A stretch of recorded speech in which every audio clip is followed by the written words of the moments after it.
The Nvidia Shield TV is just one of those devices that keeps on giving. This is the original 2016 model, and today it's still one of the best devices I own for a number of reasons. It's an amazing cloud gaming device, it's an amazing game streaming device, and above all, it's just a really good retro games emulator as well. And we wanted to do a video just to explain some of the reasons why you might want to consider picking up one of these, or even one of the newer versions. So, let's jump straight into this video, shall we?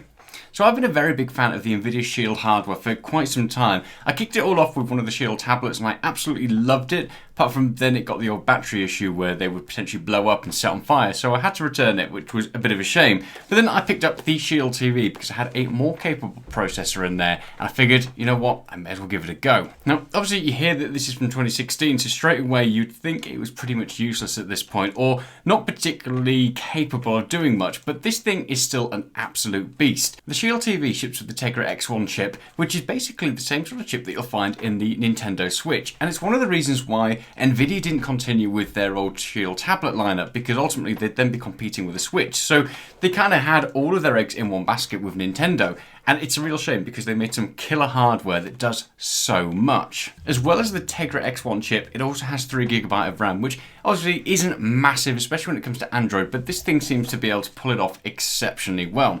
The model that I've got here you can normally find for around about £80 or $80 used on eBay, but the newer ones often go into sale, so you can now get this kind of like tube type TV, which tends to go into sale for about $99 or £99, as long as you can time it right with Amazon Prime. The original 2016 model that I've got on the back has 2 USB ports, it has an Ethernet port, HDMI out, which is really handy, memory card slot as well, because this is the 16GB model, although you can get a Pro model which has 500GB installed in it, but to be honest, I couldn't really see the point of it. It's this really sort of angular design with some matte finish on there and there's some glossy finish as well, just to kind of give this extra contrast, and you can get a stand for it if you want to have it stood up vertically instead. Now obviously, as you're watching this, you might be thinking, well, what's the point? It's just another Android TV, but it's by far one of the most capable Android TVs that you can pick up, and especially if you can get it at a half decent price.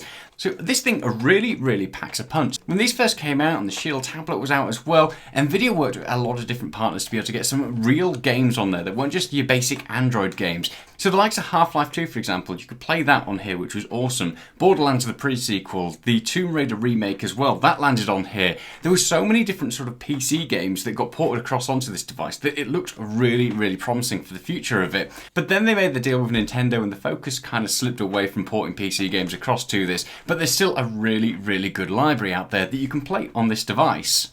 The other absolute killer feature of this is the fact that you can do cloud gaming and game streaming in your home as well. Now obviously again, that's not something that's new, you can do that on so many different devices now, but Nvidia have some real wizardry when it comes to this, and their hardware is by far the best experience you're going to have when it comes to playing something like Nvidia GeForce Now, or just streaming from your desktop PC to this in your home. Most devices work really well when they're plugged in via Ethernet, but once you go onto Wi-Fi, things start to kind of fall apart, and we've talked about that previously in other videos, and a lot of the time the performance starts to drop off and you get a lot of lag spikes and all of that. With this device, pretty much every single time I've played it, even if it's not using that Ethernet port on the back, so whether I'm doing cloud gaming from GeForce Now or if I'm streaming from my PC in my home, it always works pretty much perfectly with no dropped frames and no lag spikes. It is absolutely superb when it comes to any kind of cloud gaming or cloud streaming. The same was true of the old Shield tablet that I had as well, and the streaming performance on that was absolutely superb.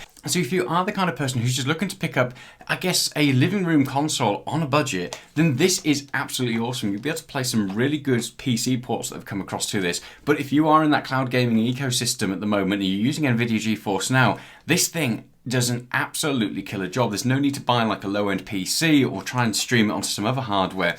This pretty much does everything you're going to need it to. So to coincide with the game streaming side of things as well, it shipped with one of these, which is the big chonky game controller, which is just an absolute beast. They brought out a new refined version as well, which just was a little bit slimmer and easier to hold, but it's just a very nice controller on the whole there. So you've got the headphone jack on the top, so if you're doing your gaming, you can just plug straight into this.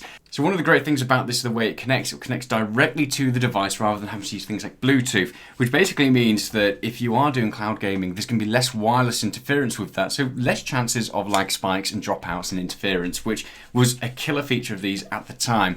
You can use pretty much any controllers. You can plug it in using a USB if you want to, or I use an Xbox One controller often with this just because it makes the experience so much easier to use than using this absolute beast. But overall, it's a really good controller. It's just a little bit on the large size, as you can probably tell. I mean, this is like one of the original Xbox controllers, maybe a little bit smaller. So yeah, cloud gaming on this is absolutely superb, whether or not it's from your PC at home or if you're using a service like Nvidia GeForce. Now, if you want to be brave, you can also get Microsoft's xCloud on there as well. It does take some tinkering, so you'd have to look up a few different reviews on how to do that, but it is possible with this.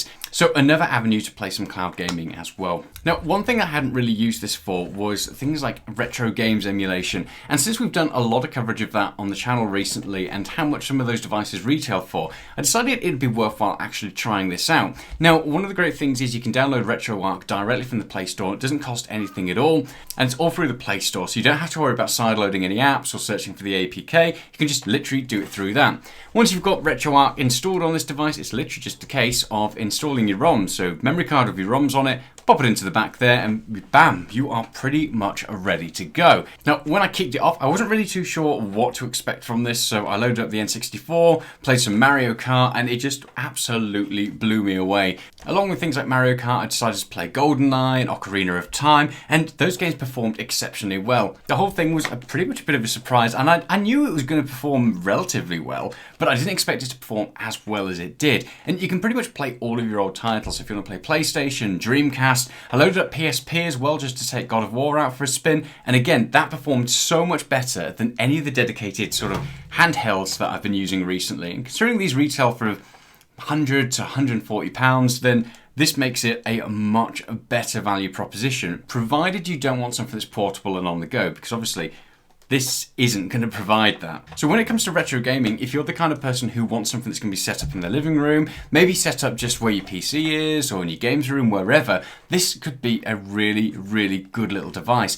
Obviously, if you do want something that's going to be more portable, then have a look at some of our reviews on things like the Retroid Pocket 2 and the Anbernic RG351V, because that's where those things come into their own, being able to play it like a portable Game Boy and stuff like that, and just have all of those games packed into one of these devices.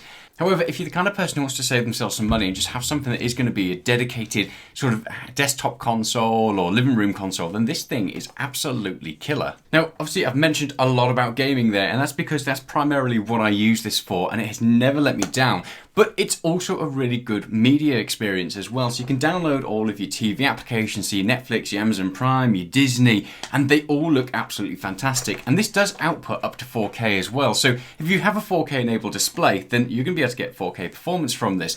If you do opt for one of the newer versions as well, you'll be able to get your artificial intelligence 4K upscaling, which again could definitely help when it comes to things like your gaming, your retro gaming as well, and just your media as a whole. The whole thing just looks absolutely awesome. Although I haven't personally seen it in real life, so that's definitely something we'll be looking to do in the future. So let us know if that's something you want us to go hands-on with and make a video about. So to sum up, the Nvidia Shield TV, even the original one, still performs amazingly well today. It's definitely a shame that they stopped doing the tablet lineup, because that thing was absolutely amazing. And again, if you want to see us do a video on that, we'll try and get a hands-on one, and we'll show you all the awesome things that that thing had and just how powerful it was and great at game streaming and retro gaming and all of that. But for now, we've just got the Shield TV, and this thing is amazing. If you're the kind of person who does a lot of cloud gaming, then this could definitely help to bolster your cloud gaming. You don't have to buy, like I said, a dedicated PC or use any other kind of hardware that's maybe not as good. This thing is really, really good if you want to do cloud gaming and just have it in one dedicated place.